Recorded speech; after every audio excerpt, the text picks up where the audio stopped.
Jovem Pan Santos. Jovem Pan.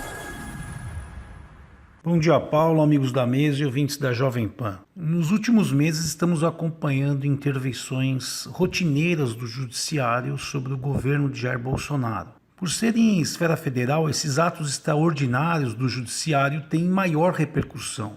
Porém, desde a promulgação da Constituição de 1988, todos os estados e municípios vêm sofrendo com intervenções absurdas e arbitrárias do Judiciário, com pouquíssimas possibilidades de argumentação. Do cancelamento de projetos que poderiam resultar em mais recursos e empregos para as municipalidades, até a obrigação de entregar medicamentos excêntricos, sem respeitar os limites orçamentários, os ministérios públicos vêm governando, entre aspas, as cidades, sem a anuência dos eleitores. O Instituto IBESP, preocupado com essa situação, realizou pesquisa com 600 gestores públicos brasileiros, prefeitos e secretários municipais.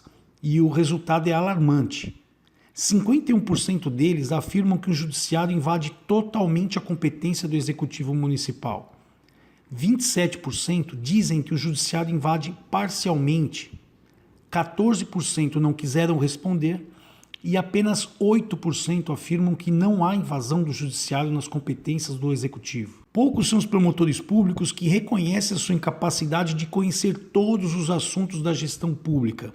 E não há uma linha sequer na Constituição Federal que autorize essa invasão dos outros poderes. Porém, o que vemos é o apoio ignorante da população, os aplausos da grande mídia e a postura acovardada dos poderes executivos e legislativos, federal, estaduais e municipais, para colocar fim a essa situação e tentarmos, enfim, convivermos em uma república. A Constituição de 88 deu maiores poderes às instituições judiciárias do Brasil, o que é louvável, se esquecendo, porém, de que elas são formadas por pessoas, e pessoas têm ideologias, interesses políticos e financeiros. E fica cada vez mais claro que as intervenções do judiciário são baseadas em percepções pessoais e políticas, e não técnicas e republicanas.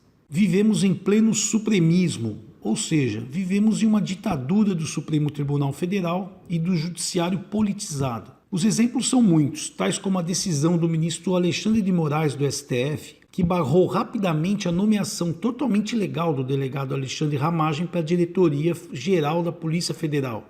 E, em compensação, não emitiu nenhum tipo de comentário contra a nomeação do deputado Fábio Faria para o Ministério das Comunicações, mesmo pesando contra ele, Faria, a suspensão de ser um dos citados na Operação Lava Jato. O Congresso Nacional precisa urgentemente reformar a estrutura judiciária do Brasil. A forma de escolha e a vitaliciedade do cargo no STF, por exemplo, causam danos à população. O ex-ministro José Dirceu expôs de forma clara como e por que os ministros do STF foram escolhidos durante os governos do PT. Todos tinham visão ideológica progressista e se comprometeram a defender as bandeiras da esquerda brasileira, mesmo estando em um país majoritariamente conservador. Para você ter uma ideia de como o processo foi e é tão antirrepublicano, Dirceu fala hoje abertamente como o ministro Fux fez para buscar apoio dos políticos para ser escolhido do STF. Ele simplesmente se comprometeu em livrar todos os envolvidos do processo do mensalão caso fosse nomeado no STF. O Executivo e o Legislativo precisam exigir logo a independência e a devida harmonia entre os poderes para realmente vivermos de uma democracia. Pois da forma que está,